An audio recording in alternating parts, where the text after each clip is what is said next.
Kryeministri Edi Rama ka shpërndar disa pamje nga thethi mëngjesin e kësaj të njëjte, i mbushur me turist. Kreu i qeverisë thotë se kjo është magjia e thethit. Mirëmëngjes dhe me magjinë e thethit, mes majave të Alpeve shqiptare ju uroj një ditë të mbar, shkruan Rama në rrjetet sociale. Në zemër të Alpeve shqiptare, thethi nuk është thjesht një destinacion turistik, por një përvojë që mbetet në kujtesë për jetë. Thethi, ndolur rreth 70 kilometra larg Shkodrës, është kthyer vitet e fundit në një nga pikat referuese të turizmit të aventurës dhe natyrës në Shqipëri. Gjatë ditëve të verës, zona tërheq një numër të konsiderueshëm vizitorësh vendas dhe të huaj, të cilët shfaqin interes për pasuritë natyrore dhe për trashëgiminë kulturore dhe historike të kësaj treve. Ndër atraksionet më të vizituara në Thet dhe zonat përreth janë Syri i Kaltër, Vaskat në Ndërlys, Shtegu Thet Valbon, Shpella Rapit dhe Shtegu i Bjeshkëve të Namuna.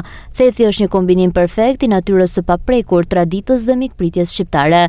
Të apasionuarit pas hiking e gjejnë Thethin si një stret të përsosur për të eksploruar shtigjet malore dhe natyrën e egër të veriut. Një zipline spektakolari jep mundësinë vizitorëve të shohin nga lart panoramën e fshatit dhe të ndjejnë adrenalinën mes maleve, duke e bërë përvojën edhe më të paharrueshme.